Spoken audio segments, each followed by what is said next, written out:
We had a service. I came for the deliverance service. I remember nilitoka kanisani around saa 9:30 saa 10, nikatembea hadi dukani. Nilikuwa na duka hapo Nyamakima.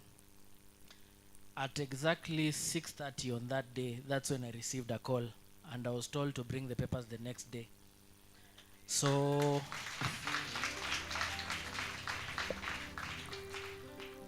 currently I'm an engineer at Communications Authority of Kenya. I am based in Nyeri because that is where they needed at least more engineers. Na wakati niko Nairobi, I usually try to make a point to visit the church. Na hata nikaambia apostle, this Sunday I'll make a point of coming because I was around. There are 2 or 3 things I would like to say. Miko kuja hapa, I think one of the biggest lessons I've learned and I keep on learning is you do not come here to get a miracle.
No, you don't have plans. It wasn't even in my hata sikuwahi fikiria ati I'll ever kwenda nje, but it happened too, and yani hata sijui what to say. I'm just overwhelmed. Yeah. Uh-huh. Yeah. So how did it happen that you started traveling? Well, after you told me to go to the prayer mountain after those 3 days, then when I went home, my parents just told me, now what are you doing in Kenya? So you go, because my brother traveled in November, early in November, Australia. So my parents are like, see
Ukienda we have a church there, a fellowship, wana fellowship kwa nyumba.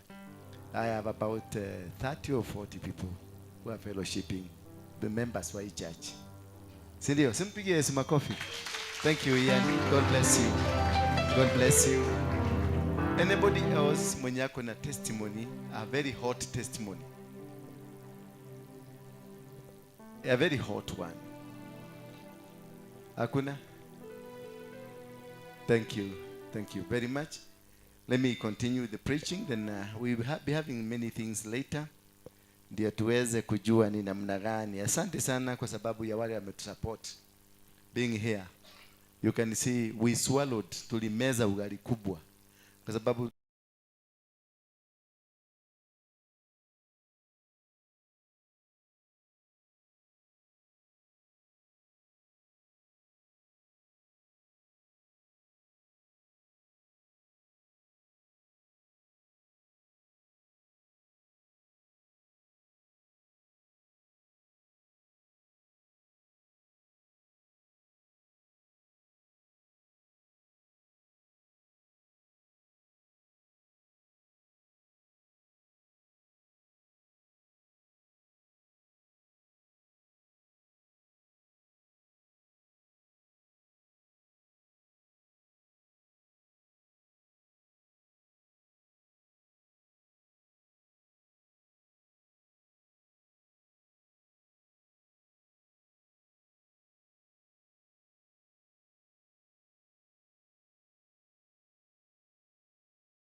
I go as part of the program given from heaven.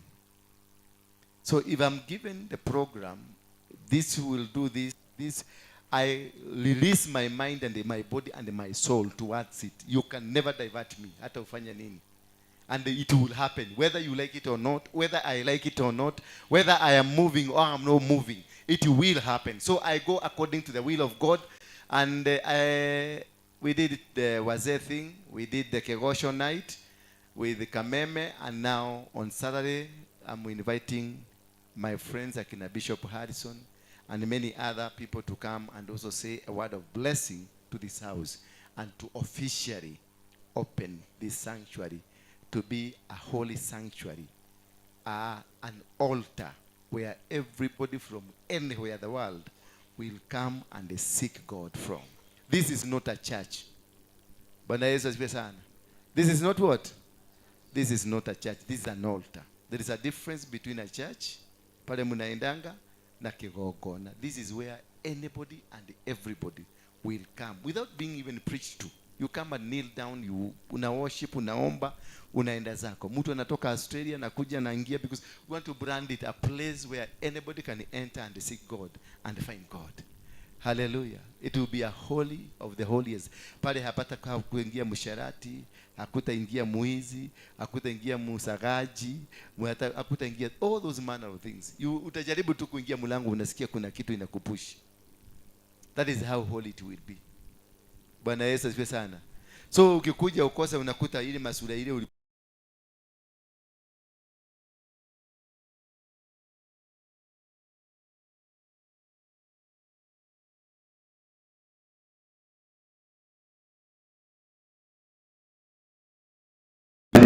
na wahubiri wapande juu. That we have a complete church. The five whole ministries zikue na zifanye kazi. Bwana Yesu asifiwe sana. Nipatie kabisa kadogo. Ndio tuweze kuwa na the 5 ziwe zinafanya kazi simultaneously. Kwa hivyo kwa wale wanaombea wanabii wakufe kutoka leo, I can assure ninyi ndio mtakufa. Wale wanaombea wanabii wakufe kutoka leo. God has taken over this whole. God has taken over. It is not me. I'm just but a vessel used here. Bwana Yesu asifiwe sana. It is not me completely. Kama unafikiriaga kwa apostolo, dathi kwa nzi hapo kwa apostolo, wathi kwa Ngai. And God will be the manager. God will be the main pastor. God ndiye atakuwa prophet number 1. Kila kitu itakuwa ni yeye, not me. Bwana Yesu asifiwe sana. And when God decides to take over, it means there is a serious business in this house. So you better behave. You better do what? You better behave. Tell your neighbor, you better behave. Hata kama ni bibi yako mwambie, you better behave. Hi. So we must behave from this side, from this side, from this side. All of us, God will plan. Na mtaanza kuona maneno mengi. Si mumeona ile maneno niliwaambia ya wahubiri italipuka, itakuwa. Ni nini ijafanyika? Kuna kitu ijafanyika? Sasa ngoja, kuna moto ingine inakuja kali. Moto kali. Sema moto kali. Yeah, and it's not me. Ni Mungu ananiambia sema kuna moto, nasema kuna moto. Sema kuna baridi, nasema kuna baridi. Sema kuna kitu. That is my role. Just a mouthpiece for God. It's for you either to believe, for you either not to believe. That's your problem. Mimi nikiongea naondokea. Hata gari kubwa utakwambia pale. Mimi nikiongea naondokea. I leave it to you for you to make decisions. Bwana Yesu asifiwe sana. Hi. Salimia waboi hapo. Huyo salimia. Msalimie gari kubwa. Anaitwa gari kubwa. Na hiyo anaitwa waboi wa nyama. Wasalimia. Oh, thank you. Today it's all about God's opinion. Sema God's opinion. God's opinion ni kusema na Kiswahili ni kusemaje? Na Kiswahili God's opinion. Eh? Maoni. Opinion ni nini na Kiswahili? Opinion.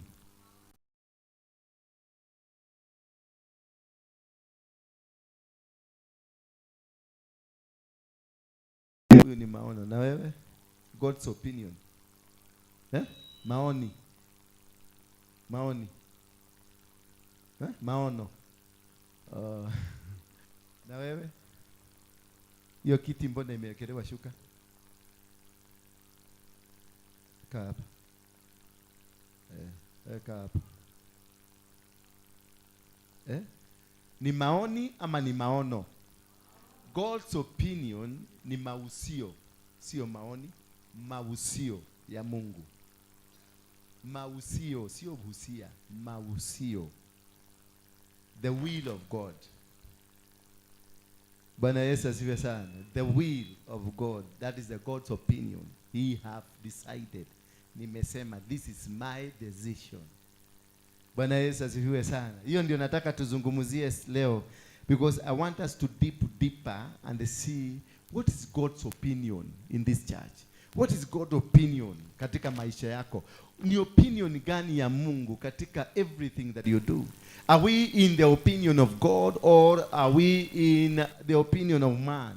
Are you in the opinion of yourself thinking, or you are uko kwenye maono, uko kwenye the opinion ya Mungu? Are you walking in the godliness? Therefore, let us look at the book of Deuteronomy, kitabu cha Deuteronomia. Kumbukumbu, ndio kumbukumbu ya Torati. Kumbukumbu la Torati.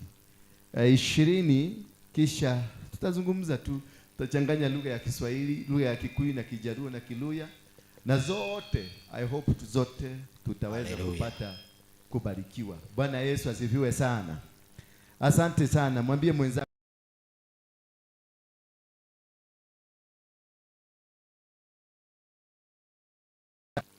mwangalie tu kwa uso, murole na macho. Angalia na macho, mwambie tusikilize tu mafundisho. Verse number 20, when you go out to war against your enemies and see horses and chariots and an army larger than your own, you shall not be afraid of them, for the Lord your God is with you, who brought you up out of the land of. Biblia inasema ya kwamba ukiwaona, yani uone hao wamekuja, wako na silaha, wako na mambo makubwa makubwa kukuliko, wako na vitu wamepanga, wako na vifaru, chariots, mapunda na mafarazi, wamekuja kukuvamia. Biblia inakwambia usiogope. Haleluya. Hata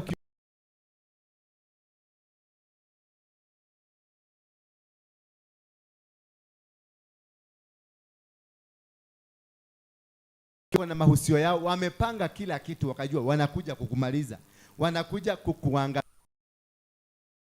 But there is one thing that God has in place for you, that he is in control. Bado yeye anakuambia usiogope. Wakuje kama wameja, wakiwa wamepana usiogope, wakiwa na pesa nyingi usiogope, wakiwa na silaha usiogope.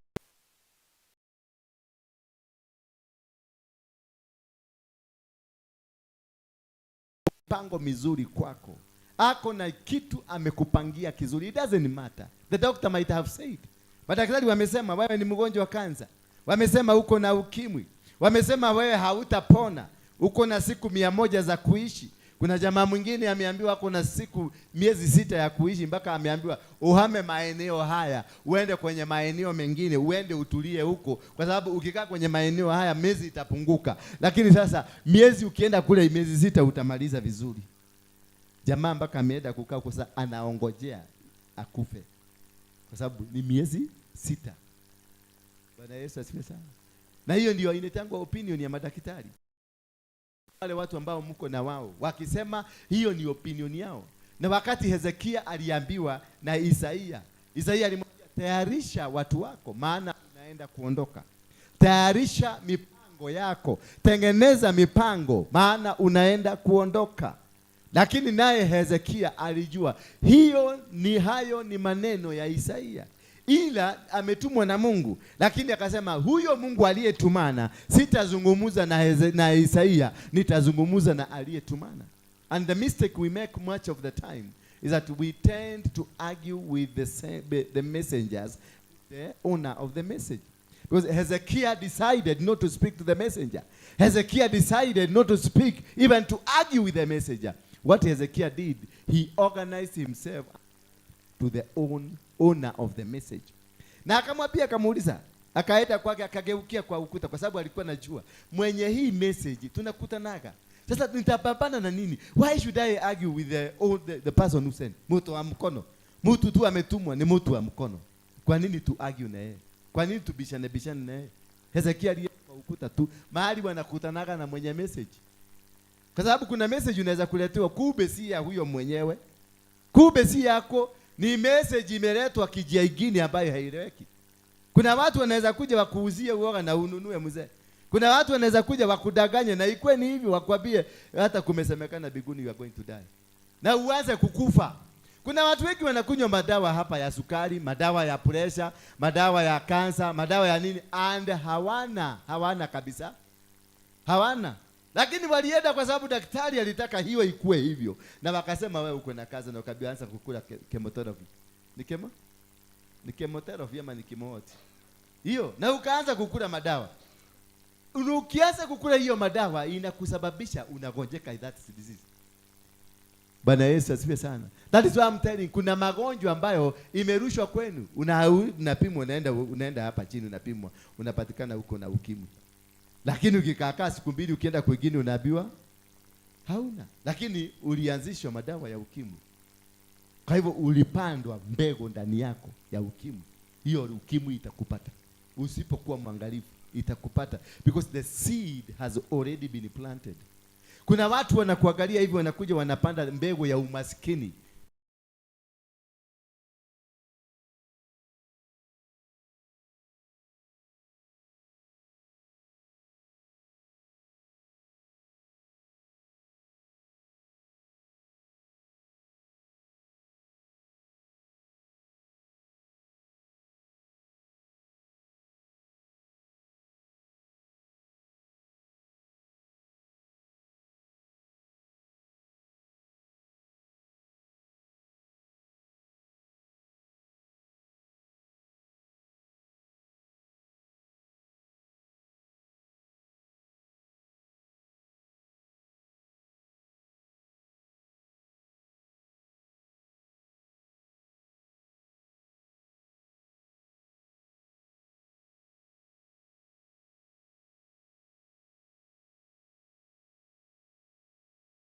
came, aliwauliza mumemweka wapi? In the Jesus mind, this was not a dead person. Katika ulimwengu wa kiroho, Lazarus was still alive, was not dead. Tell your neighbor, I'm still alive. I am still that strong man that was created by God. I have not died. I have not perished. I have not fallen. I am not sick. I am not poor. I am not stupid. I am that vessel that God created. But wewe ni huyo tu. Na haujaisha hata kidogo. Lakini wakikuja wanasema kaune gadhirire. Na unakuja unasikiliza. Unasikia hiyo statement imekuigia. Na ukiona kweli hata fair ni kuomba uliomba, unaona this is. Mimi nilijengeaga baba yangu nyumba, na baba yangu alikuwa ni mzee. Nilipomaliza tu kumjengea nyumba, kuna watu wa huko mtaani, najua wale watu wa mtaani wanakuaga hawanaga story mzuri na mtu. Oya mwanadamu akile nyumba ni yako ni na mwaka nyumba yao. Ana kode kumeigira. Sasa mzee akasikia, baba yangu alisikia hiyo karuma venye kanatembea huko. Na tulikuwa hatujapaka rangi. Alikuwa wananitaka Hezekia. Nyepende hako rangire. Kwa sababu kwake anaona ipako ya haraka ndio aishi atakapani mwaka moja. Mimi nikamwambia, kwa sababu hata mimi nilikuwa nimesikia hiyo opinion, nikamwambia Ndura fafa. Nyobeo ni uko meikara ginyaleria okwenda. Bwana Yesu asifiwe sana. Kwa sababu gani? When the people have decided, they decide the opposite of God. God has a good plan for you. In the book of Timothy, the Bible says, I have got good plans for you, not to destroy you, but to make you succeed, but to make you win, to make you win and conquer. Therefore, there is an opinion ambayo imejificha, ambayo watu wengi hawana, lakini wewe unafaa kuwa nayo.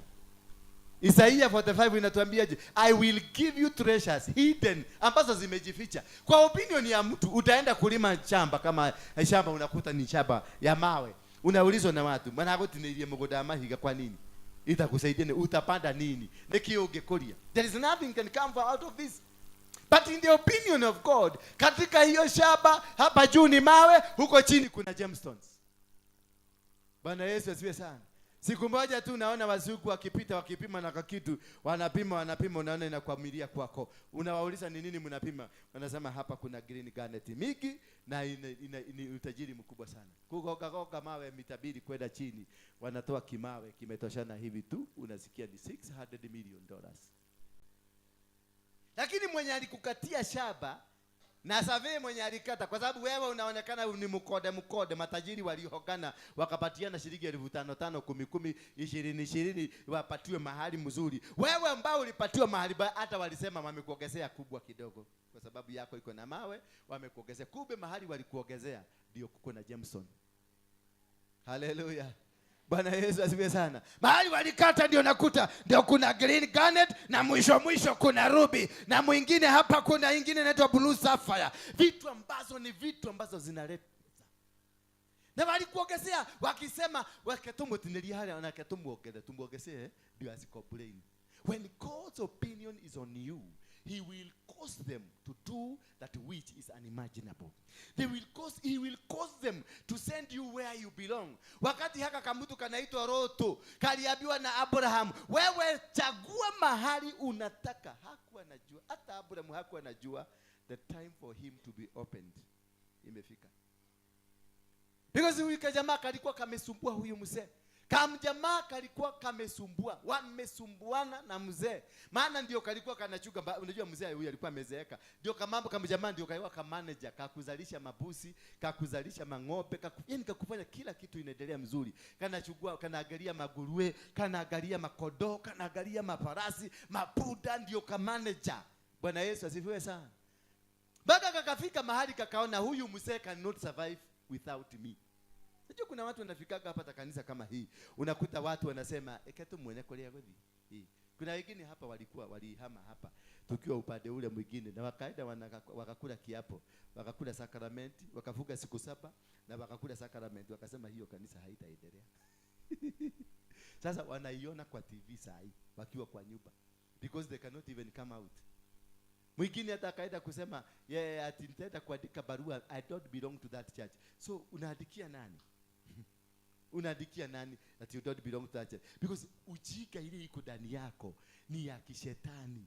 Unajua afadhali usikuwe na ujinga ya kibinadamu, lakini kuliko kuwe na ujinga ya kishetani. Because ujinga ya kishetani inakuonyesha wewe ukiondoka huyo mtu atakufa. Bwana Yesu asifiwe sana. Isa asito huyo mtu anawekagwa, kuna kiwaya kinadugagwa kwako, kinaweka moto, ana survive kama ile gari unaona zinachajiwa siku hizi. Ndio gari inatembea alafu inaenda inaduga, utasikuta zote zimepaki hivi, zinawekwa waya ya stima zikichaji kama battery. Sasa tena nazo zinagurumishwa, zinaenda tena zinarudi. When God's opinion is on you, there is nothing can change, because he has decided. He has said this is going to happen. He has said this is what is going to work. Bwana Yesu asifiwe sana. Hallelujah. So therefore, wakati Abraham aliambiwa na Lutu ati ya kwamba kama si mimi hizi ng'ombe hazingekuwa, kama si mimi hizi kondoo hazingekuwa, kama si mimi this could not have been there. Then Abraham decided, na akamwambia, because he knew I'm walking on God's opinion, akamwambia go take what you think it is good with you. Alimwambia nenda uchague busi na ng'ombe na kila kitu ambao unaona inakupendeza. Naye kakajamaa kwa sababu kalikuwa kagredi, kanatembelea kwenye neema ya kishetani. What he did, alienda kakachukua ng'ombe zote nzuri, kakaachia huyu mzee viwete. Kakachukua mambuzi zote nzuri, kakaachia mzee viwete. Kakachukua mafarasi zote nzuri, kakaachia mzee maviwete. Kakifikiria mzee amefika mwisho, na mzee na kwa pia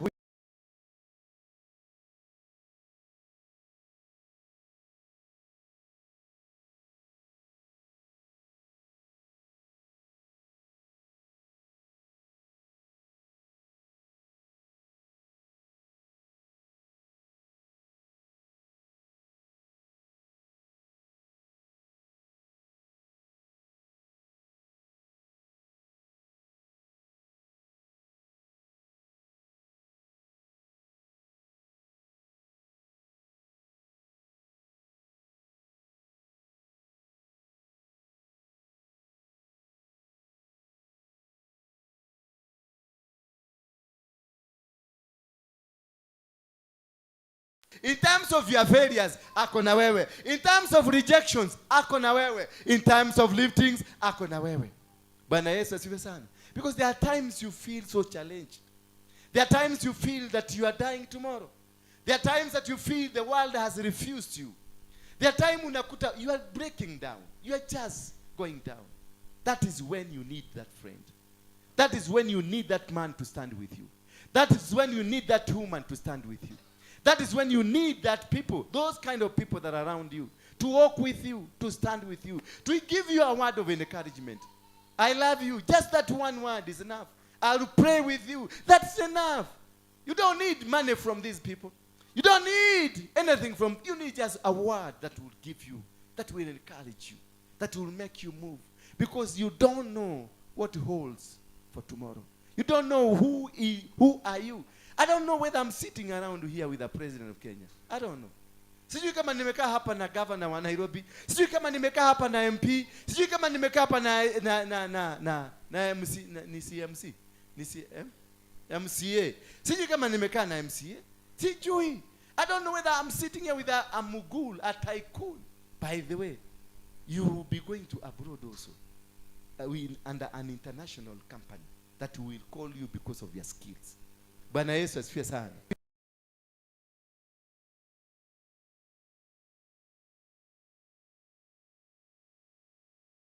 You don't have money, hauna hata pocket money.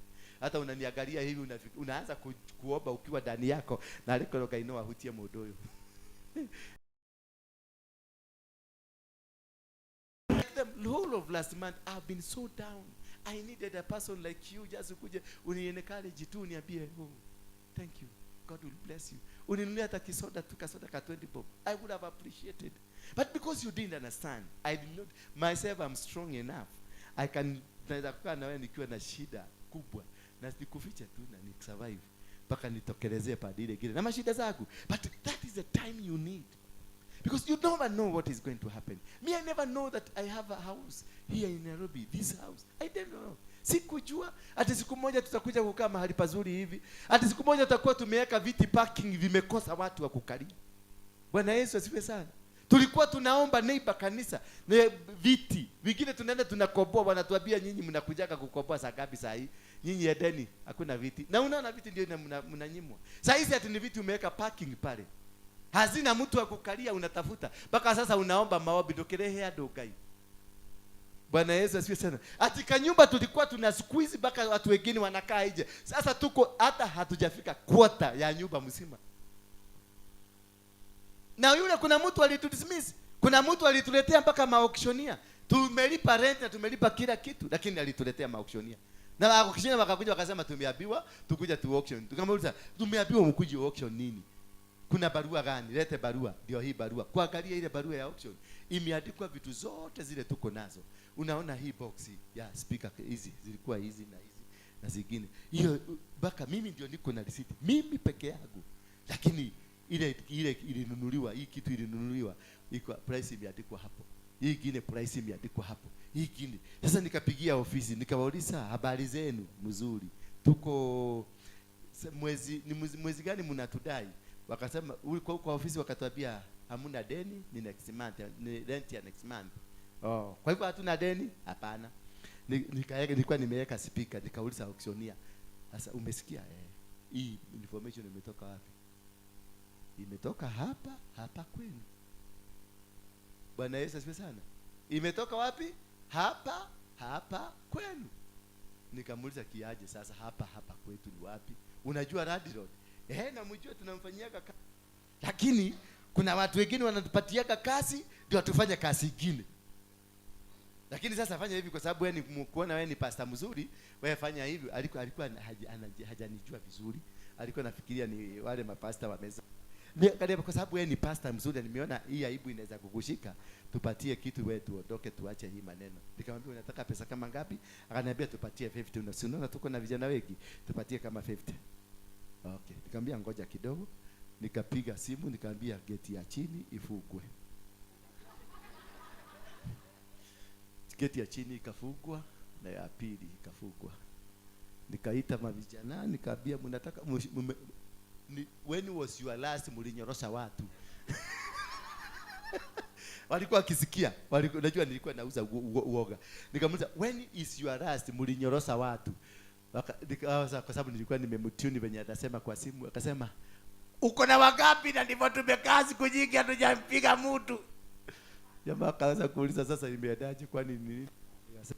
Sina ubaya, mimi sijakuongeleza, ninaongea na mtu kwa simu. Ninamuuliza kama anaweza taka kazi ya kunyorosha watu. Hawa jamaa walipiga magoti, nikauliza nani aliwatuma? Ni mtu fulani na niwacha kanisa yako. Ni kwa nini wanataka hii kanisa ifugwe? Bwana Yesu asifiwe sana. Hao tu ndio bado walikuwa wamenipeleka polisi. So there is a God's opinion. And if ningeenda kupigana na wao ningemisi hii target.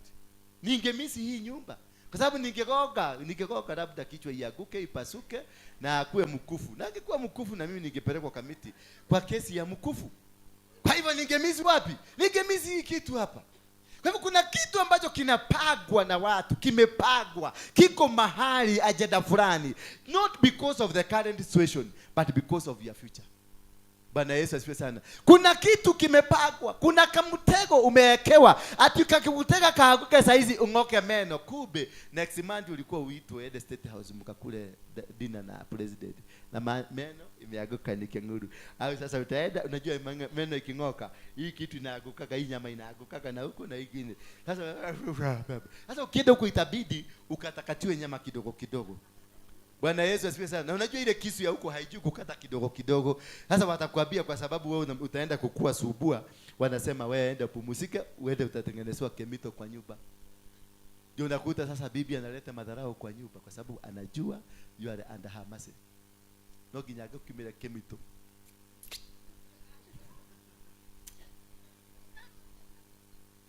Getheri, unaachana na getheri pole pole. Unaachana na getheri unaanza kukionea kwa view sasa. Na mimi ndivyo nimetipenda getheri. Bwana Yesu asifiwe sana. I love getheri.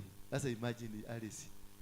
Getheri ndio akionea view sasa. Kwa sababu ya nini? Ya kamutego kaliwekwa pale nyuma. It is always good not to react on what you have seen. Not to react because of a small statement. React, just wait and pray and ask God. What is your opinion? Always seek the opinion of God. In every move that you make in your life, seek the opinion. Wakati Rutu alileta shida na akaambia huyu mzee, wewe ni mjinga sana. Here you are here because of me. Nyokwenda jeherere tu hanini. Unataka tu tukuondokee ndio ujue sisi ni nani. Na kalikuwa kanafanya hivi. Unataka tuondokee ndio ujue sisi ni nani. Unajua tutakuwa chezi mang'ombe. Uko twarako. Mzee, no ikinya gukama. No yokama. Na nitho kamaga. But this young man hakujua the opinion of God over this man. This young man thought he is the final. He is the end. He is the owner of thinking. The owner of everything belongs to him. And when Abraham, God spoke to him and told him, this is my opinion. Let this boy go. Hallelujah. Sometimes you let them go. Allow them to go.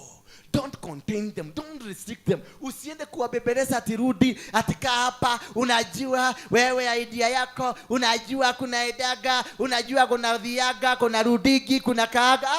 No. Let them go. You never know what God is planning for you. Maybe this was the baggage in your life. Maybe this was the one that was stopping you from going to your miracle. Maybe this person is the person ndiye alikuwa ukuta ya Jericho that needed to be destroyed. Wakati Abraham alizungumza na akaambia ukijana, choose what you want and go where you want.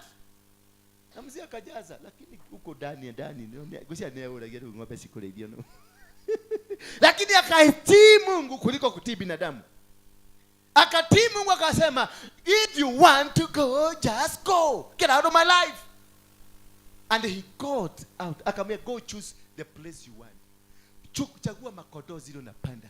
Chagua zile makuku unataka. Chagua anything that you want. Just take it away from me. Just go. Go kabisa. Endelea pio. Kakijana kakachagua mabuzi mazuri, mang'ombe mazuri, makuku mazuri, mafarasi mazuri, mangamia mazuri, akaenda nazo. Na kakachukua ile ardhi mzuri, kakaenda pande ya Sodom na Gomora. Kakapada na huko. Kakaachia mzee mahali kulikuwa na mawe, ng'ombe ambazo hazina jicho, makodoo hazina mguu, mabuzi hazina nini, zinatembea hivi, ingine mbuzi zinaenda zikienda hivi. Akamwachia mzee vitu ambavyo vilikuwa vibaya. Mzee hakujali. Mzee alijua it is God who spoke to me. And that day, wakati kakijana kalitoka, kakijana kakaenda, kakaondoka, mzee akachungulia kameondoka, akaangalia kule chini, akaona ni mawe tu, ni kodoro nyajara igoro, akaona this land, this is, oh my God, hakuna hata nyasi. Mabuzi zinamuona zinakimbia kwake, kwa sababu hakuna chakula. It is a dry place. Ni mawe. Kakijana. Sasa mbuzi zinamwambia, tozina korea rogo. Korea kwena nyeki. Na alisha make decision. Akasema, kijana beba kule unataka kwenda. Just go. And it was not a big land. It was about 10 acres of land. Akamwambia just go. Kijana naye akamwachia another 5 acres of land ambazo zilikuwa ni mawe matupu. Nyeki. Mzee akamwambia kwenda. Alipofika ng'ambo ile, mzee naye akateremka. That very day, the Bible says, na macho ya Abraham ikafunguka. That very day, when he made this powerful decision, get out of my life. Get out of my life. Get out of here. Akamwanaye macho ikafunguka. Kwa hivyo kuna watu lazima waondoke kwa maisha yako ndio macho yako ifunguke. Kuna vitu lazima viondolewe kwa maisha yako ndio macho ifunguke. Ndio kuna watu lazima waondolewe in you, in your life. There are baggages you are carrying. Kuna watu umebeba, kuna vitu umebeba, lazima ziondoke.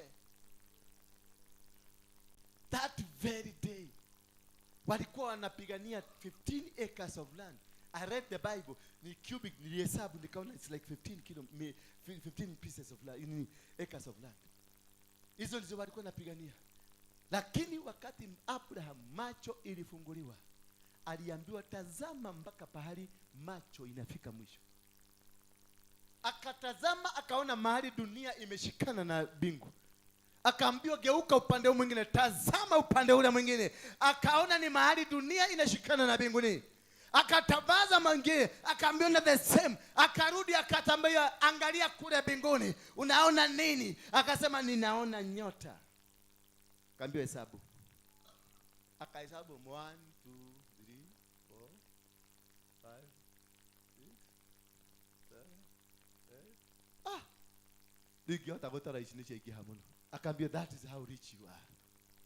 Hallelujah. So kumbe this man was rich.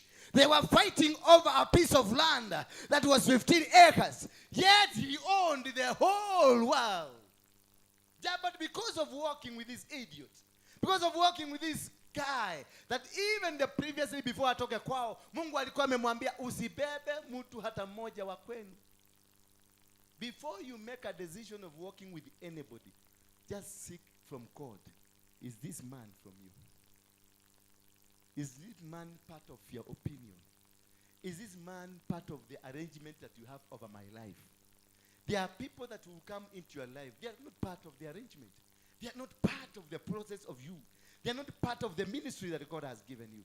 They are not part of the business that God has given you. They are not part of your life.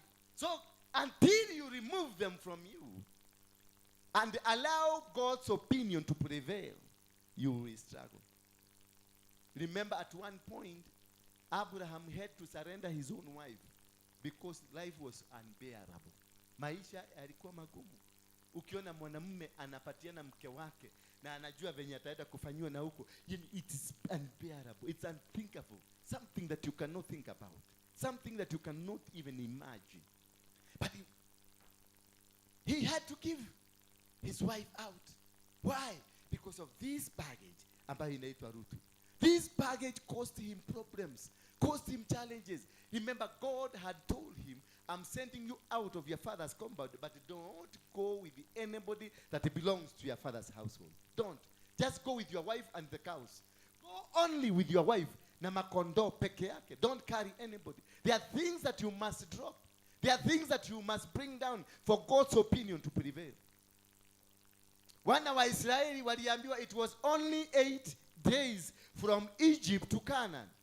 But because they carried an opinion of Egypt, the opinion of Egypt caused them derails.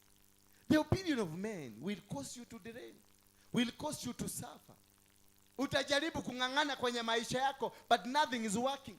Utajaribu kupambana, nothing is working, because what you are carrying alongside with you, it is not God's will.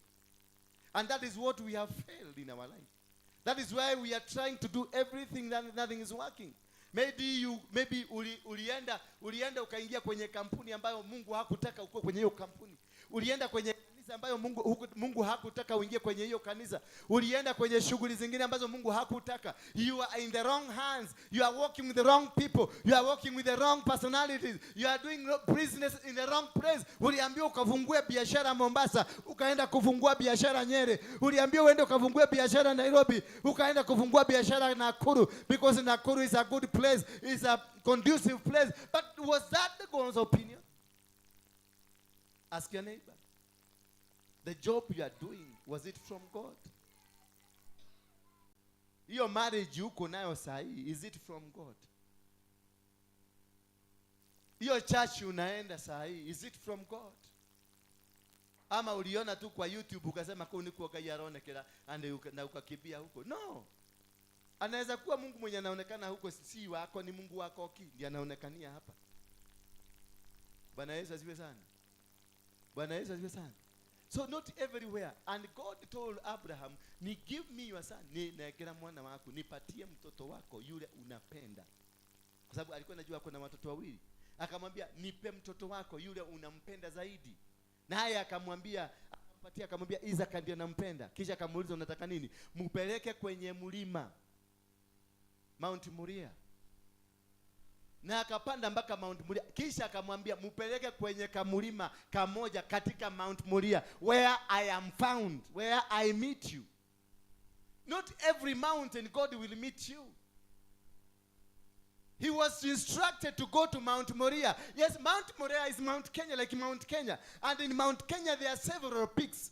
Kuna tu mountain tudogo kwenye Mount Kenya. But there is a mountain specific for God in Mount Kenya where you will go and sacrifice. Not every mountain is a mountain.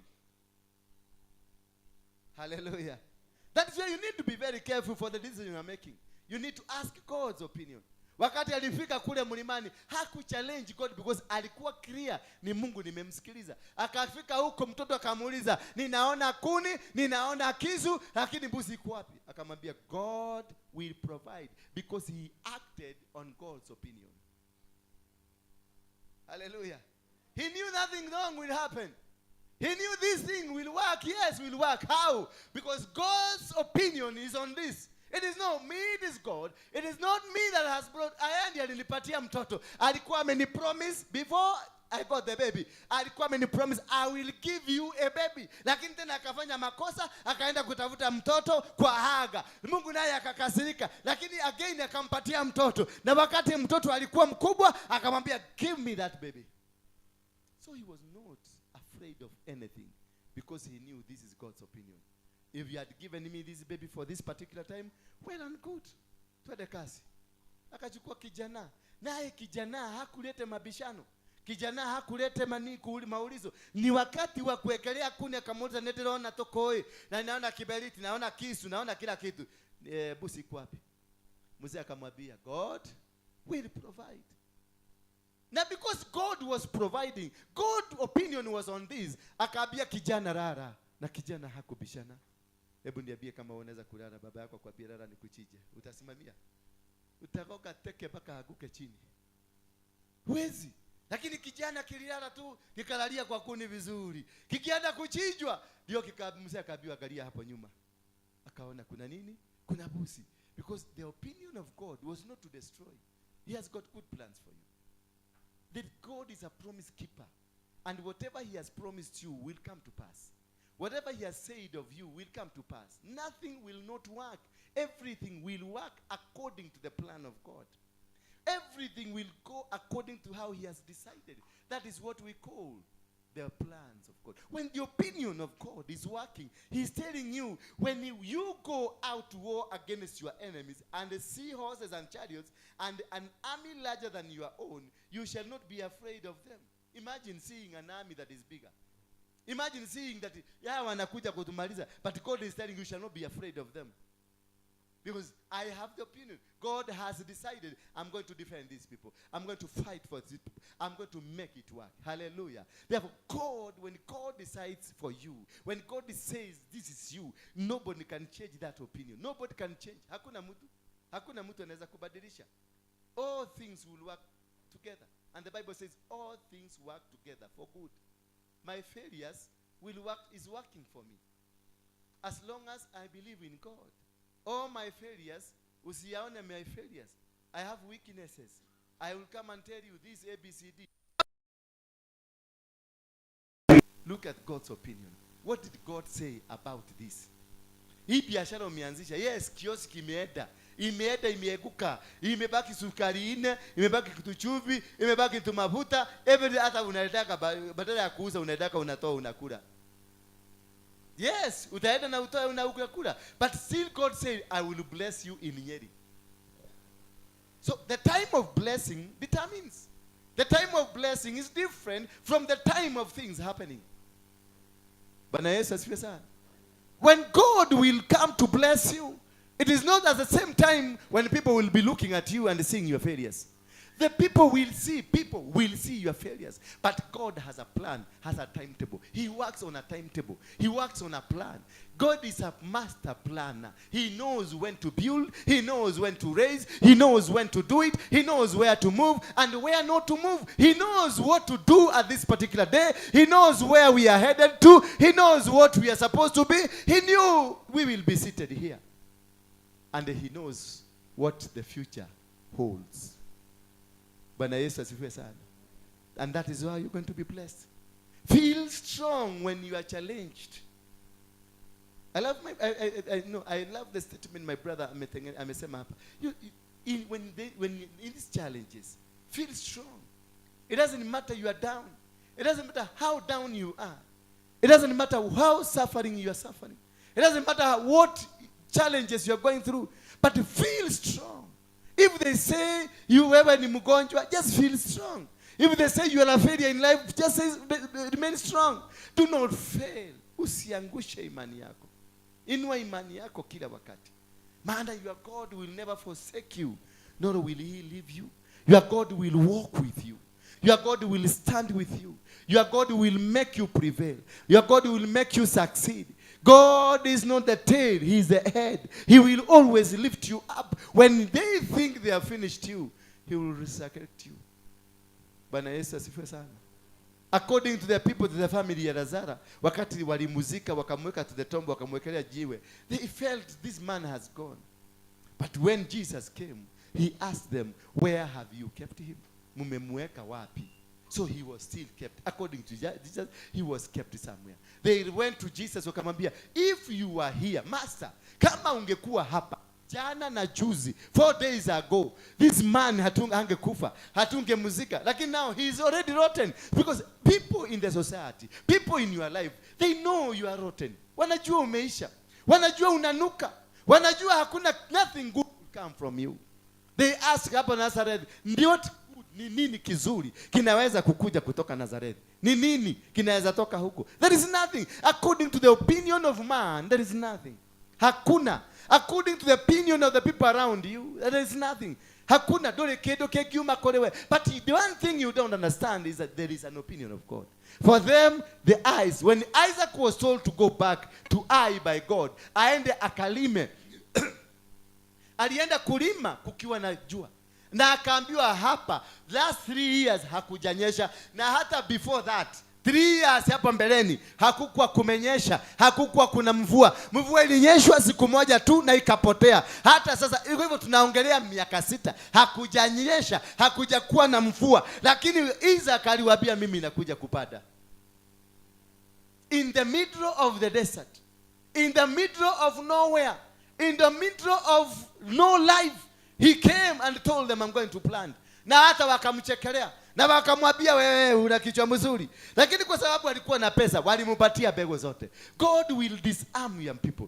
Your enemies are going to be disarmed by God. By you given the favors. Just the favor of God will disarm all the people around you. The people that have been planning against you. These people walimchekelea and they mocked him.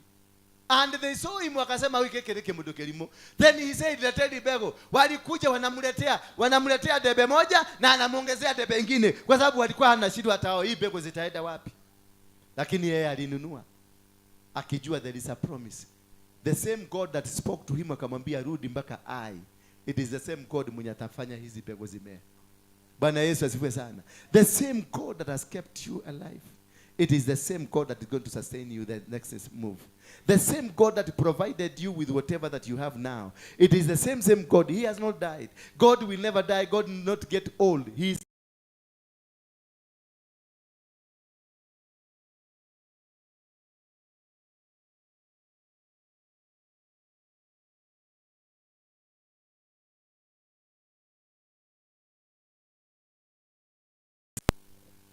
and as Isaac was planting, they were laughing at him. Walimchekelea. Wakati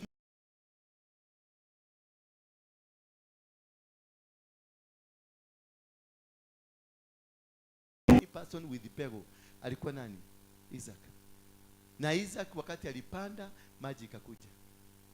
And he was the only man mwenye alikuwa available with something to plant. Ni yeye peke yake alikuwa amelima, the rest hawakulima. Wow.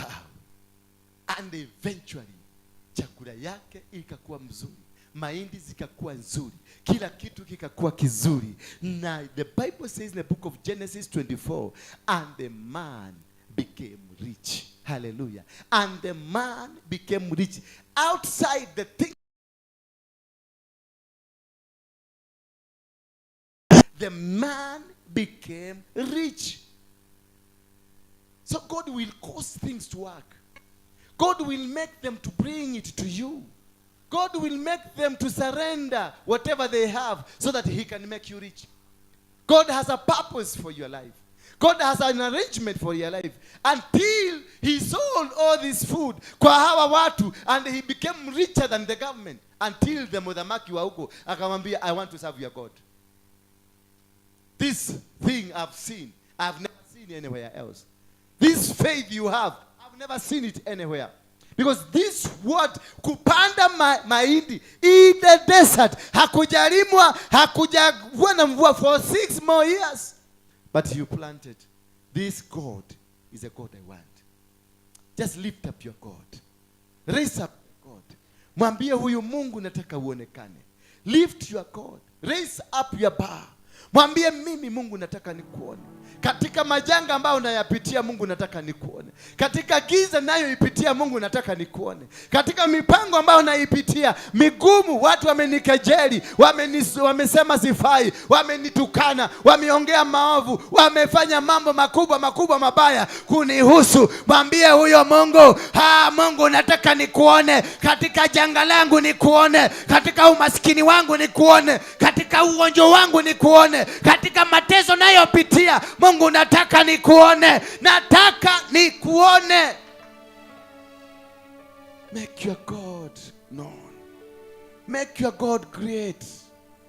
Huyu Mungu muinue. Usifanye Mungu wako wakamkejeli. Usifanye Mungu wake wakamkufuru. Huyu Mungu ni Mungu mkuu. Ni Mungu anayekupenda. Ana mawazo mazuri kukuhusu wewe. Ana mipango mizuri kukuhusu wewe. Ila hauelewi. Na hawaelewi. Ila wakati utakapofika utaelewa, na wataelewa unapobarikiwa. Bwana Yesu asifiwe sana. Wakati milango yako itafunguka, kila mtu atakuja atasema, I know you sir, this is my business card. Na kuna wakati ulimuomba business card yake akakwambia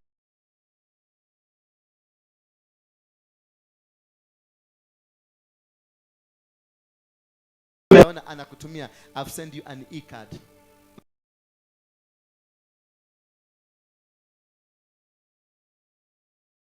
A paper card. Anakakaa kidogo anakatumia, anakwambia that is my website. Hallelujah. Anakakaa kidogo anakwambia you can also check me on YouTube. Because ameona wakati season yako imefika. When your season has arrived, it arrives because of the opinion that God has for it. When it is your season, nobody can stop you. When it is your season, everything will work in your direction. So wait for that moment. Just be ongojea tu kidogo. Be patient a little bit. Ni season ijafika.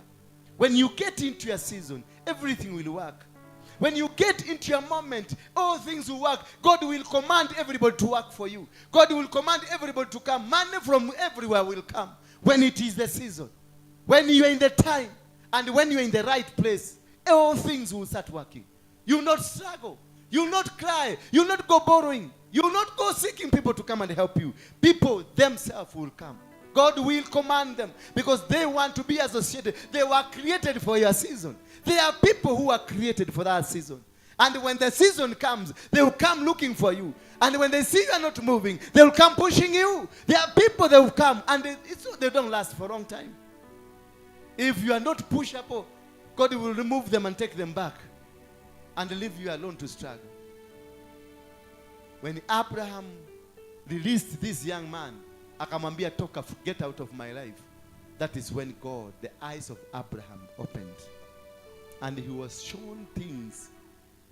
Akajiuliza, tulikuwa tunapigania 10 acres. Kumbe dunia yote ni yangu. You might be fighting for something. And this small position you are fighting, it is not even part of what God's plan has for you. The small position, the small things that you are fighting for, they are not in the plan of God. When Abraham was shown how far and how rich he is, he was shocked and he was amazed. And he wondered, why would I be fighting with this small thing? Why would I be fighting for a piece of land, yet I own the entire world? Don't lose your focus. Don't lose your direction. God has a big and a huge plan for you. He has better arrangement for what he's looking at you. He has an agenda.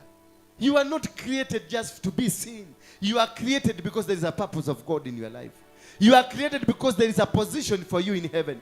You are created because there is a position for you on earth. All what you need is just to work with somebody who is wiser, who is smarter, who is better, who is clever than you. And that man is Jesus Christ. Just work with him. Just associate with him. He is wiser. He is smarter. He is clever than everybody. He got the ideas. He will give you ideas. He will sit down ukikaa tu hapa chini anakupatia idea. Me, I receive idea nyingi kutoka kwake. Ukaniona nimejifungia kwa karumu, nimenyamaza peke yangu, ananipatia ideas. Ananipatia because I am in the season. I am in his plan. I have surrendered to him. There's those days I used to have managers. I used to have PA, people to plan for me. A huge team to plan for me. But nowadays I don't plan. Nowadays I just sit and receive information. What God wants. When he sent me here, he told me this is the kind of a house I want. He put it in my head. I just release it the way he wants. Every time ikifika leo ni siku ya kuweka hii mbao, nitaweka because he has planned. This is how it's going to come. There is nothing. You are not going to struggle. I don't struggle myself. I don't. I have not been struggling. But when I was the other side, I was struggling. I was even struggling to have my own meal. But now I don't struggle. Why? Because the plan has come. The season has come. The time has come. And the place has come. Just wait for that great moment. Wait for that moment when God is going to remove that lutu in your life. Because it came a time, it came the precision time that God wanted to now bless Abraham. Because God told Abraham, uondoke uende mpaka kule ndaenda kukubarikia. When Abraham was not told where. Abraham was never told where he's going to be blessed. When you stay blind, when you stay completely blind, God will guide you. Because God does not work with those who see. If you open your eyes to see, God will abandon you. But if you say, God, I cannot be able to do anything, it is you. I cannot be able to move a step, it is you. I cannot be able to stand, it is you. When you surrender, totally surrender to God, God will lift you up. And God carried along, akambeba Abraham all through. He never told Abraham tunaenda Kisimayu. He never told Abraham tunaenda Nairobi. He never told Abraham tunaenda UK. He never told Abraham tunaenda USA. He told Abraham, I'm taking you there. The name was hidden because it was the plan of God. When you are in the plan of God, nothing in your mind will work. Nothing. Nothing in your education will work. Nothing in your papers, degrees will work. When you're in the plan of God, God will execute his plans over you. Because when you were born, he gave you a plan. He drew a plan for you. He drew an architectural plan. This is what will happen to you. Now when you surrender to him, you get fitted into the plans of God. Everything will start working. All the people to support your vision will be elevated, will come in, and everybody will start working for you. And the things will just be working for you. And the money will come because of that which God wants to be done. And when Abraham decided, when the time came, when the land where he was to be blessed came, so this thing must work, Ian. You must be in that land. And by being in that land, you have to wait until God takes you to that land. Abraham patiently waited, and he was taken to that piece of land. And when he stepped on the piece of land, then the season speaked, and everything started working. And all the impurities around him were removed. All the loot was removed. The cows from loot were removed. The money from loot was removed. And Abraham was left alone on a stone, on a rock. And as he was wondering what to do, God reminded him, I told you, answer Safari, go to the place I'm going to bless you. And because of your obedience, now you are in this place. And this place was a rocky place. It was a good land. It was a rocky place. Where God blesses you, where the blessing of God is a rocky place. It is not that fertile land. It is a very rocky place. When you find yourself in that rocky place, things have started working. When you find that now nothing is working, like this woman who is sleeping now, things have started working because dreams have started coming. Because you can't get dreams when you are walking. Now dreams are coming. And that God is telling you now, I'm going to bless you now. Your car has come from America. Oh, your trip has just begun. Because you must sleep for you to see the dream. Hallelujah. But for the young people, you shall see what? You shall see visions. Hallelujah. That's why God distinguished and made it clear that these things are going to work. Therefore, you must be in that rocky place for God to visit you. You must be in a desperate move. You must be in that situation where nothing is working in your life. Because for Abraham, the world is stopped. This boy has taken everything. And Abraham have made a decision that is drastic. I've made a decision that is not really working. I've made a decision. I wish I could have not made it. I could have not mentioned for this boy to go. Now look what will happen of me. That is when God was ready now for him. God is ready for you. Don't worry of the situation you are in now. Don't worry of that circumstance that is working against you. Don't worry of that move that is against you. Everything. Your world maybe is crumbling down. It is God who has allowed it to crumble, for it to crumble down so that he can build a new life on you. He was left and taken to where the stones were. The entire land that had soil was taken away from this by this young man.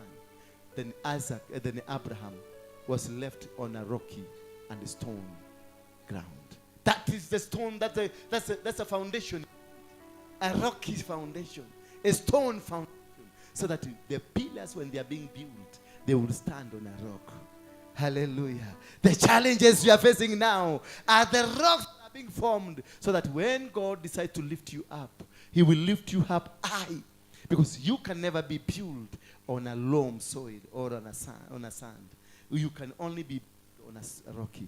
With that situation, it's not bad for you. Tell your neighbor, that situation is not bad for me. It's godly. It is timely. It is God that has decided. It is God that has put an arrangement for me because he wants to lift me up. You are going to be lifted up. You are going to be changed. You are going to be lifted up. Don't worry of what is happening now. Hallelujah. Praise be the name of God. And Abraham, on the same rocks that this young man left him to go and die. The same rocks that this young man said, this tutaona huyu mzee mahali anaenda. Indeed, aliona mahali anaenda. Because that is the time this mzee macho ilifunguka. On those challenges, your eyes are going to open. On those challenges, your ears are going to hear. On those challenges, they will come to witness. On those challenges, you are going to dream dreams because you're going to sleep. On those challenges, things are going to work for you. On those challenges, the flag of heaven is going to stand up. You're not going to fail. You're not going to go down. You're going to be lifted up. Don't worry of that situation. Don't worry because they have said you're not going to make. It is them that have said they're not going to make because you are not of the same character. You are not of the same rock. You are not of the same formation. You are not of the same direction. Yours is perfect and a wonderful direction. And a direction that nobody can be able to stop.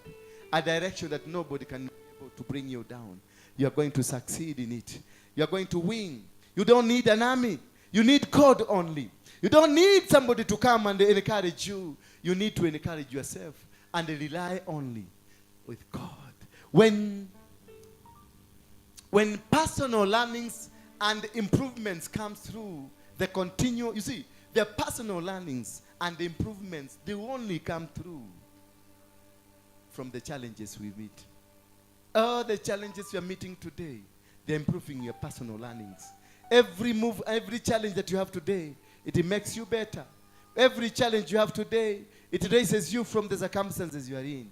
Every challenge you are handling today, it makes you to improve. Your life will improve. Your life will change. Your life will become better. Better and better tomorrow. Through the continual process of learning from both the negative and the positive. Your life must have the both. Must have the negative and must have the both to succeed. For you to become. Don't worry of that. Tell your neighbor, don't worry of that situation.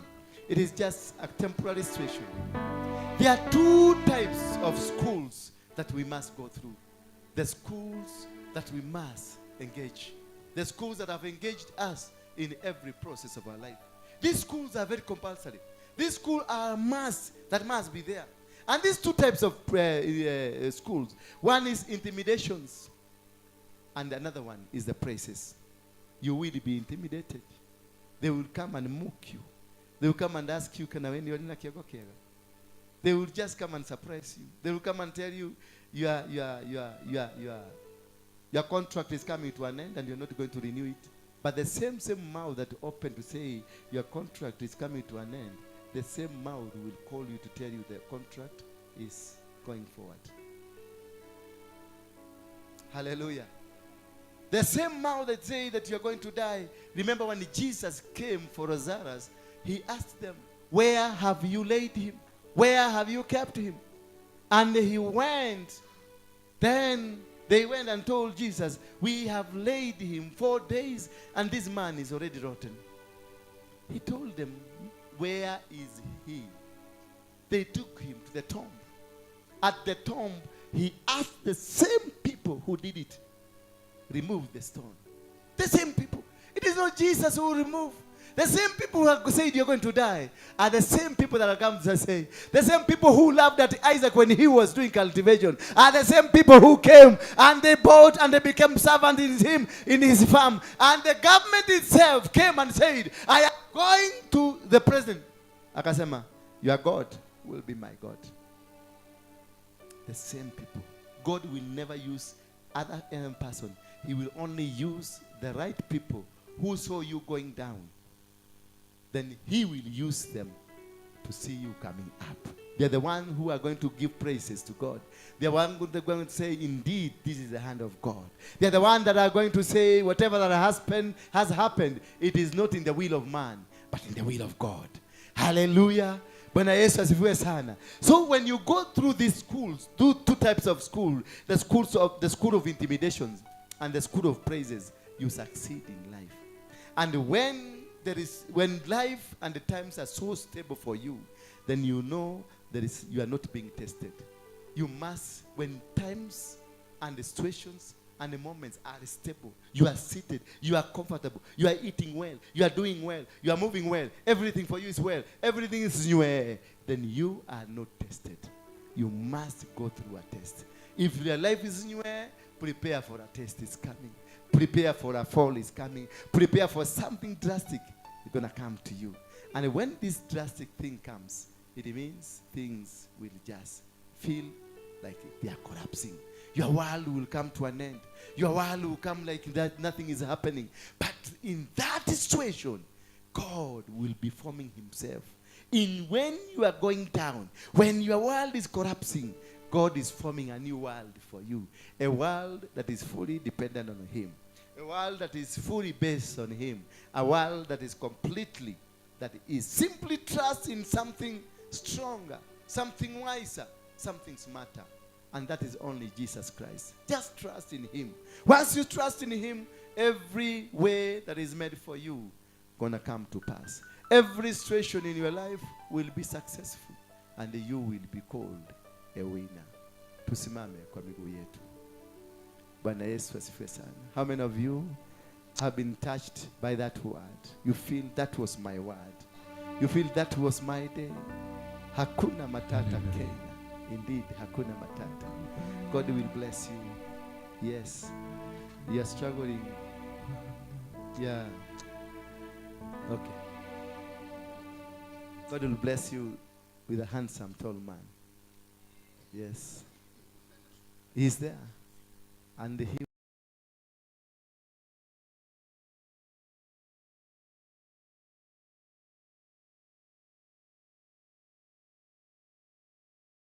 China to Kenya. Yeah, he is there. You've met him once. I'm telling you, you've met him once. He is a businessman.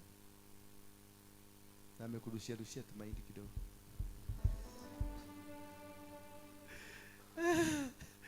Umerushia tumaindi ni venye tu nafanya.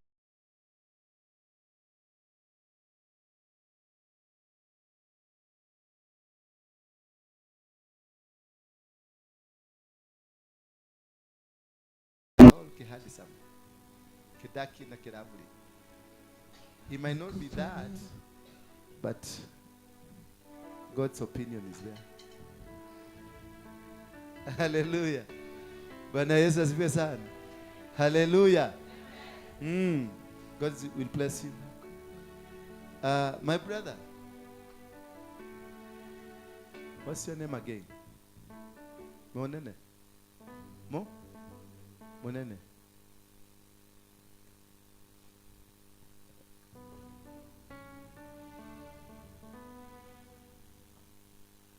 You said this, Monene? Yeah, Munene. Your life is shattered. Sure. Completely. You are at zero now. You are at zero. Ulitengeneza chakula jana na ni kama imeganda. Ilibaki. Itakulika kweli? So you gave him a microphone ambaye iongei ama ulikuwa unatakaje? Taria. Ikibaki ni hivyo unatupa hiyo. Unatupa? Yeah. Ni kama ngapi saa hizi zimebaki?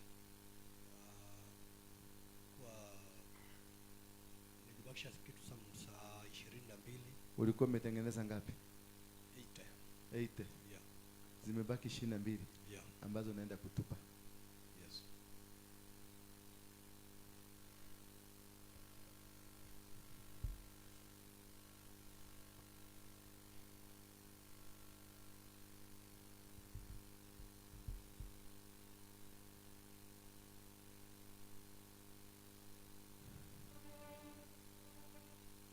God is with you. Yeah. It will work. Amen. It will work.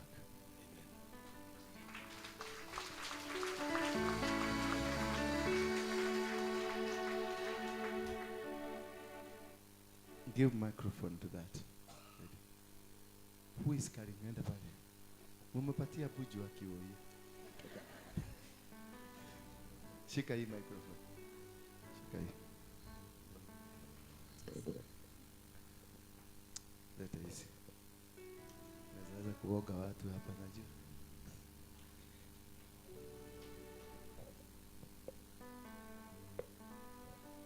What's your name again?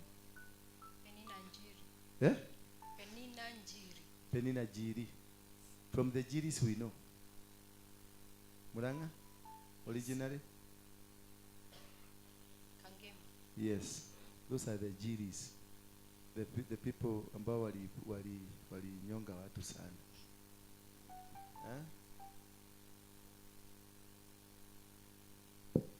And that spirit imekufuata mpaka kule kwenu nakaa. Spirit of rejection. There is nothing that is working now. Yes. Every time you start anything, you are rejecting. Shika microphone yako vizuri.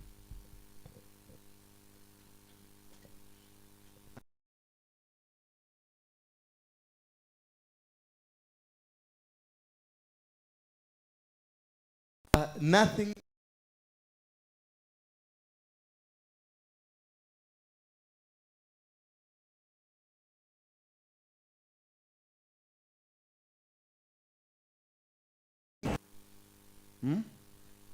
Open your mouth. Is that true? It is true. They accused you of a very bad thing.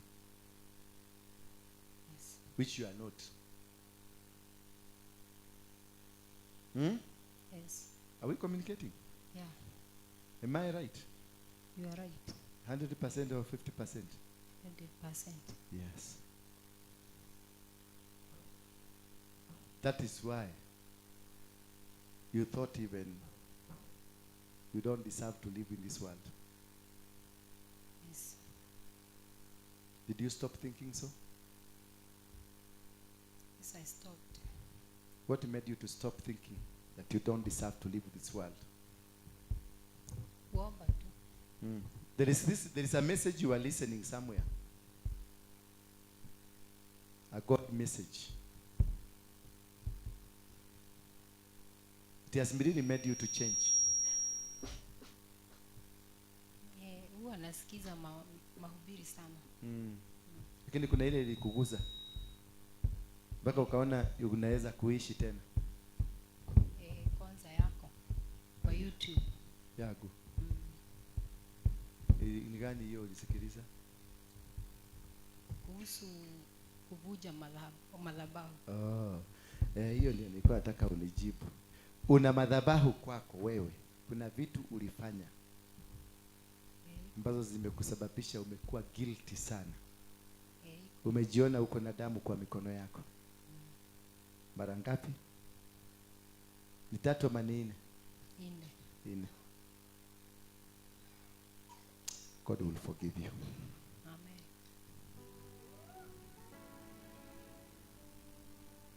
Yes. You are feeling? Oh yes. What's your name, my sister? Rhonda. Yes. Rhonda is from where, Rhonda? Embu. You are from Embu.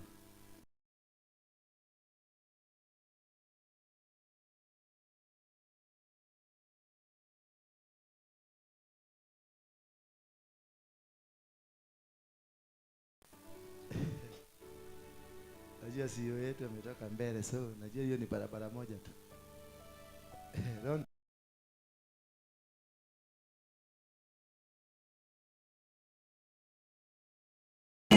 Hata sasa unataka kuanza kulia. Hapana. Have you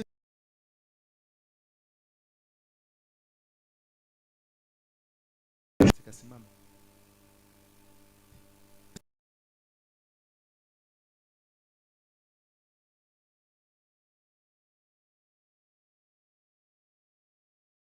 Nini? Kansa. Lakini sasa hana kansa. Si mulete. Tushangilie Mungu. Umleta. Ni yule mlikuwa mmekuja naye huko?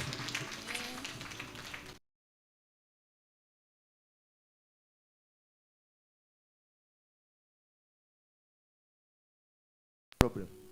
Yes. What was the problem? Nothing. What was the problem they were saying about you? Huku wamesema ni nini? Nilikuwa amenituma tu nipigwe picha. Sasa hiyo walikuwa wamesema ulikuwa nenda kupigwa picha ya nini? List.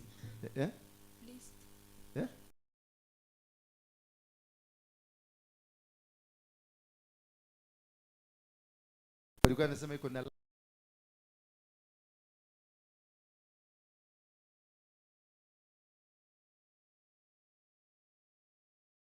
kitu ilitoa. Walisema hakuna. Sasa inakwanga chungu. Ni mark tu. Kamak. Ndio kalikuwa kamewatisha. Mpaka wapige picha. Kai. Sasa uko sawa kabisa. Thank you. Thank you. Thank you. God bless you. That cancer is gone. Hata hiyo maki itatoka. In Jesus name.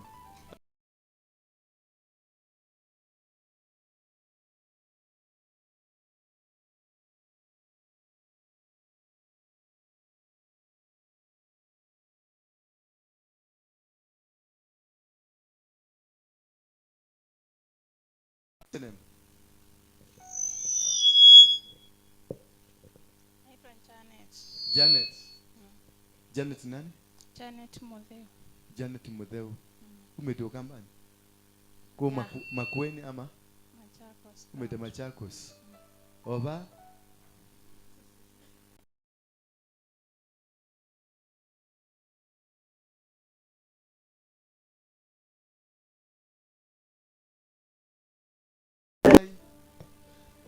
Kuna mkaba mwingine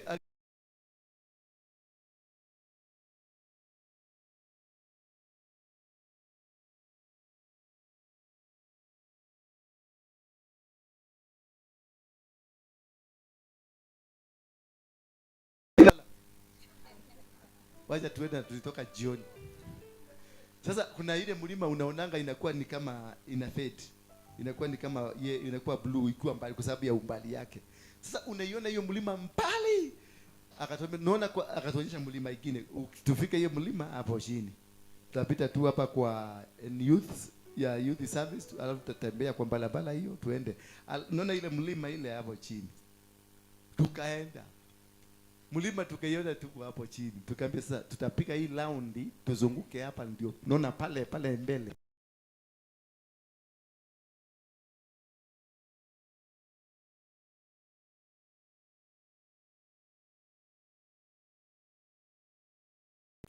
Ilibidi tugeuze gari kwa sababu hata nini ya mafuta ilikuwa ishaanza kuleta deja. Na kumekuwa usiku. Mimi kutoka siku hiyo, haki ya Mungu wewe, mimi sitakubali direction ya Mkamba. Wewe niambilie tu tunaenda, niambie tu ukweli. Naona ile mlima ya blue. Hapo ndio tunaenda. I'll be happy. Because psychologically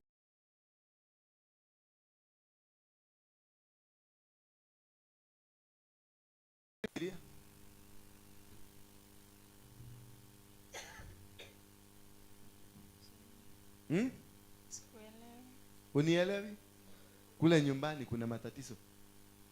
Matatizo gani?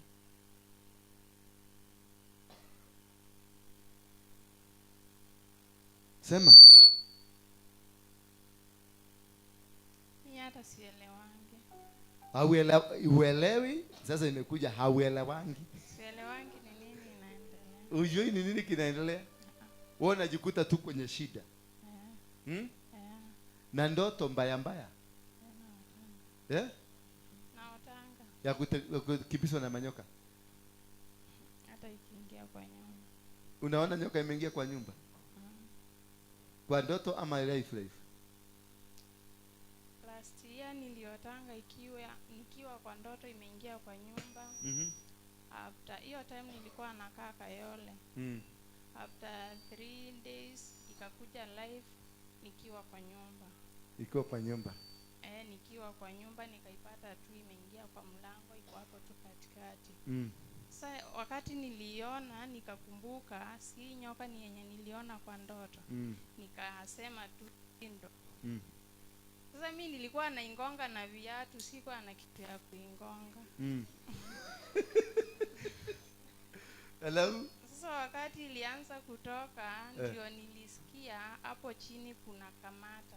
Hii ya kushika sufuria ile ngumu. Ndio nilichukuanga nikaingonga hapa mgongo ikakatika. Sasa kukatika ndio neighbor alisikia. Akaniuliza ni nini, nikamwambia ni nyoka. Na umenyamazia hapo. Nikamwambia mimi hata sikustuka wakati nimeiona.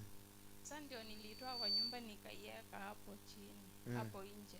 Watu wakaanza kutoka kwa plots zile zingine wakikuja tu kuiangalia. Kutoka siku hiyo wakasema wewe ni nani? Kutoka siku hiyo nikafanya nini? Wakaanza kukulenga kidogo kidogo. Ukaanza kuogopwa. Sasa nilikaa tu, ndio nilienda nikaambia pastor wangu. Akaniambia bado hata roho ya nyoka injatoka kwa nyumba yako. Ndio nilionanga tena imekuja. Sasa hainjapitia chini kwa ndoto, naona tu inakuja tu kwa hewa. Inatembelea kwa hewa. Ikiwa imepima mahali tu. Nimeweka kichwa.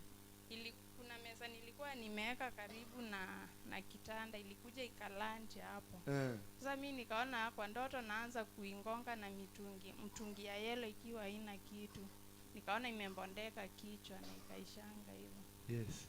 Thank you. Patia huyu. This gentleman. What's your name? Peter. Peter. You have really struggled. Yes. With life. Yeah. And something you have struggled kwa mwili yako. Yeah. Imekaa for how long? 4 years. 4 years. Yeah. Struggling. Yeah. Bado mpaka sasa hii una struggle? No, kutoka kunja huku sija struggle tena. Na mbona ulijificha usionekane? Lini? Kutoka ukuje hapa. Unasikia aibu? Yeah. No, usisikia aibu. I was in that situation. I masturbated for 3 years myself. I masturbated for 3 years. Sio kitu. You have to shame the devil. Yes. Sasa imetoka. Saa hii tu ni vile siwezi sema, lakini Sema, si uwezi sema. Naamini imetoka kabisa. Imetoka. Juice. Last time ulifanya hivyo ilikuwa lini? Ilikuwa hiyo Sunday nilikuja huku. Sio Sunday nilikupigia simu. Ile nilipigia saa 9 usiku. Si wewe ulikuwa umenipigia saa 9 usiku? Hapo saa 10 hivyo. Saa 10. Ulikuwa umemalizia sasa ukapiga simu. Sasa hapo nilikuwa nimeshinda nikauliza Mungu, hii maisha kwani hii maisha itakuaje? It's so bitter. Mtu anamalizaga tu kimaliza. Ni nani ajai masturbate hapa? Inua mkono yako juu. Niambie mwenye uja masturbate hapa, inua mkono juu. Na nikimwona kalamu anakiongea. Sisi tuko hapa all of us. Simeoni mimi tu nimeinua mkono. All of us hapa sisi. Hakuna hawa mama na hawa wanaume, kila mtu amemasturbate. Na it's a demon. It's a demon. That thing, after I stopped much later tena niliikuta na my son. Mwache tu. It is transferable. Ukimtafuta huyu si yeye, baba yake alikuwa anafanya hivyo.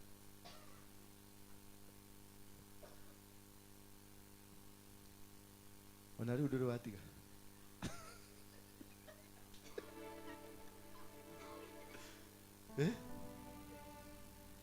Itaisha.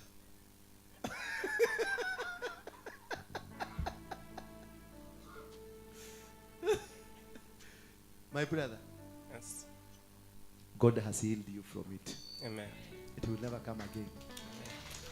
My sister, it is over now. It will never come back to you. Amen.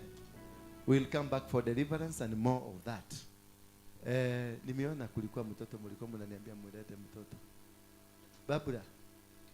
Kawaji ya juere. Mwanasio. Mwingine yako na mtoto, leteni watoto wote ni. Bring all the children. Na mshike sadaka zenu.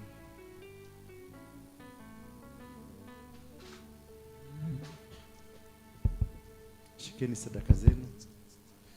Tabii nipatiwe bahasha.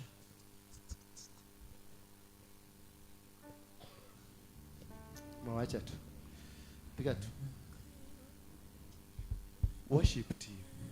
Kubaliana na neno lako. Lete hapa. Na mulete mafuta. Na nitasimama kwa neno lako. Bwana. Kubaliana na neno lako. Bwana. Nitasimama kwa neno lako. Bwana. Nakubaliana na neno lako. Bwana, nitasimama kwa neno lako. Nakubaliana na neno lako. Bwana, nitasimama kwa neno lako. Nakubaliana na neno lako. Bwana, nitasimama kwa neno lako. Nakubaliana na neno lako. Bwana, nitasimama kwa neno lako. Nakubaliana na neno lako. Bwana, nitasimama na neno lako. Nakubaliana na neno lako. Bwana, nitasimama kwa neno lako. Nakubaliana na neno lako. Bwana, nitasimama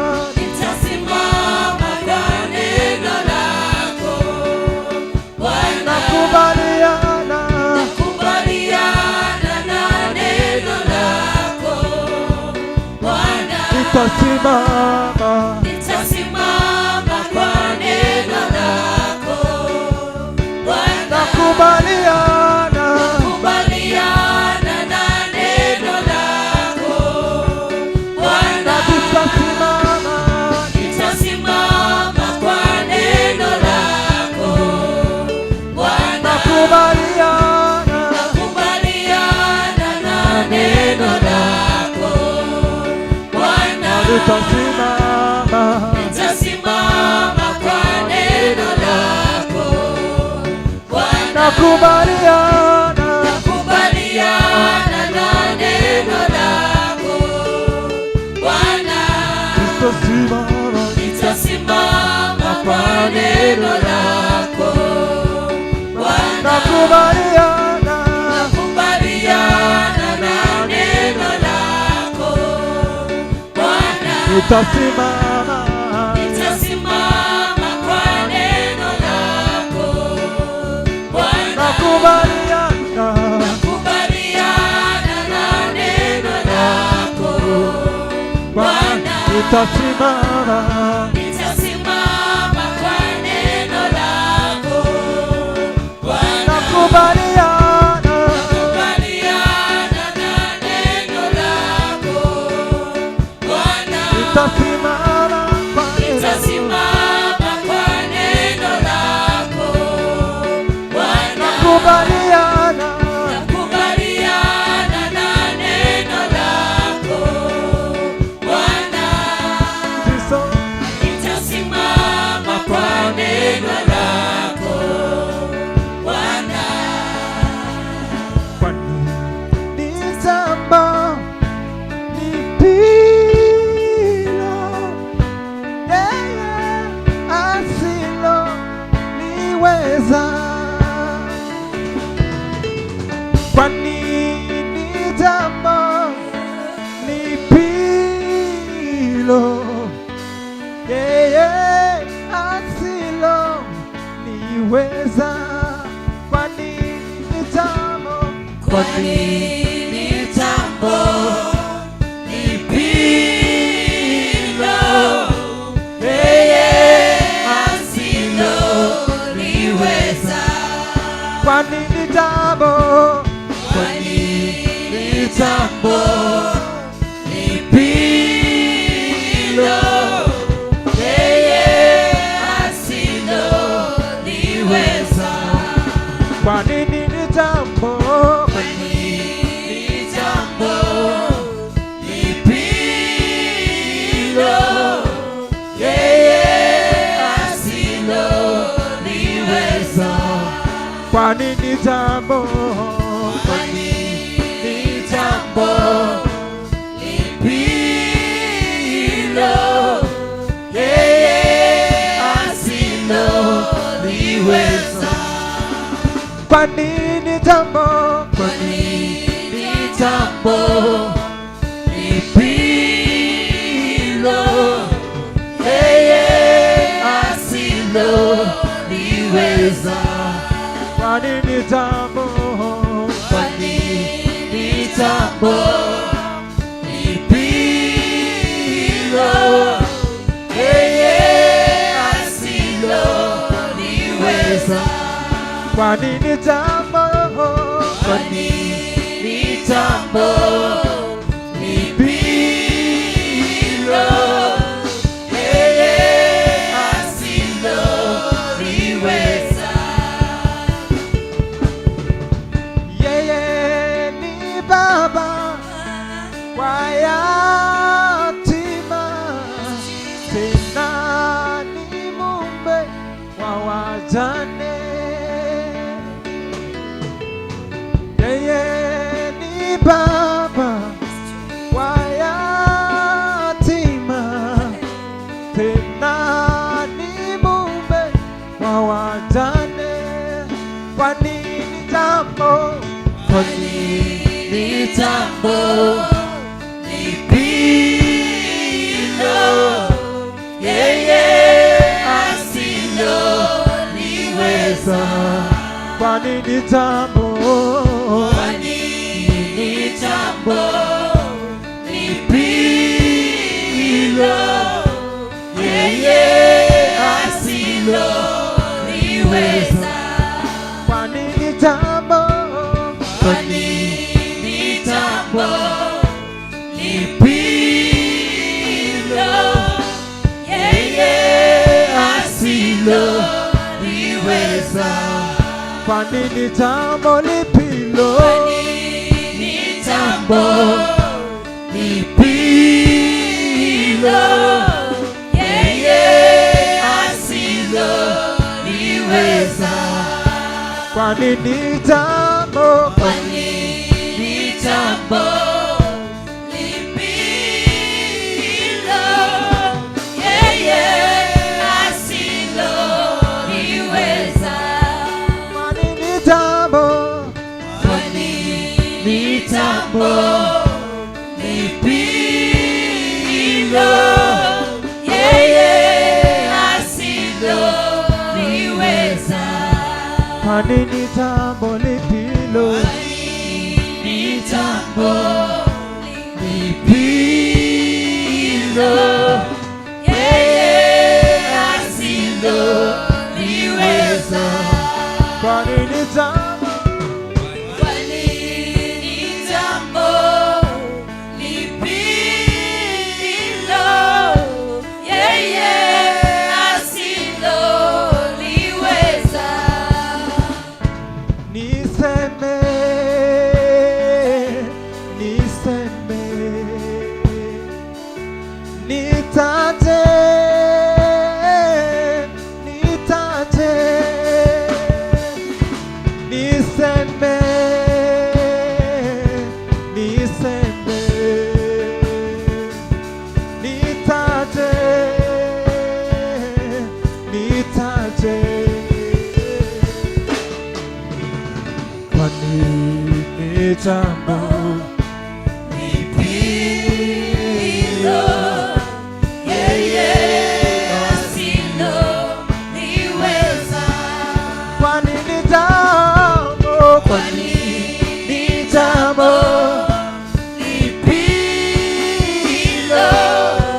yeye asiloliweza.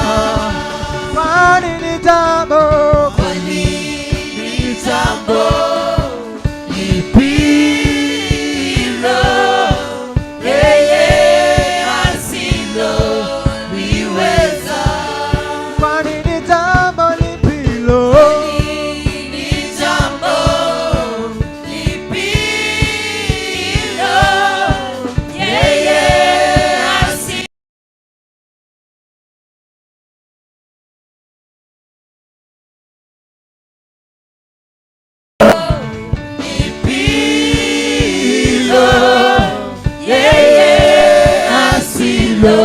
asiloliweza. Thank you. Father, Baba, tunakuabudu, tunakushukuru kwa sababu ya ibada ya leo. Asante tukangojea baada ya pili ya ukombozi, ukaweza kutushika mkono, kutuongoza. In Jesus name, say amen. Amen. And now may the grace of our Lord Jesus Christ and the love of God and the fellowship of the Holy Spirit be with us now and forevermore. Amen. Amen. Say amen. Amen. Salimia watu wawili watatu. Wabie amen. God bless you. We are coming back for the deliverance service. We are coming back for the deliverance service. I'm just only allowing for those who want to go. For those who want to be left behind for the deliverance service, itaanza saa 9 kamili. Thank you.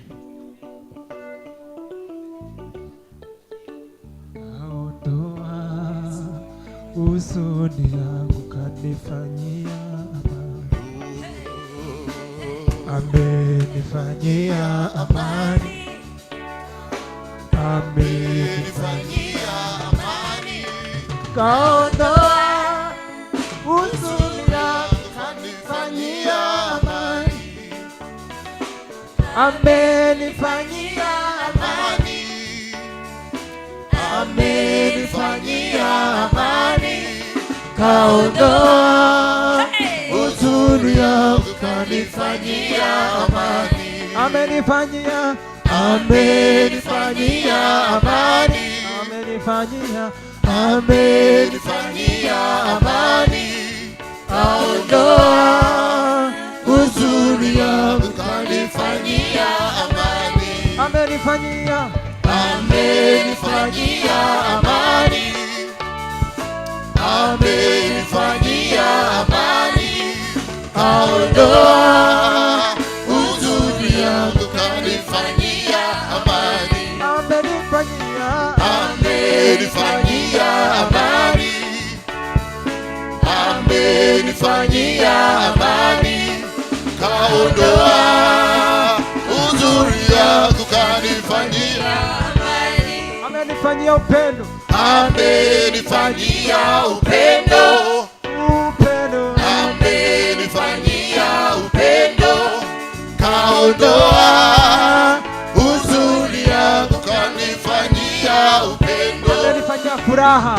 amenifanyia furaha, amenifanyia furaha, kaondoa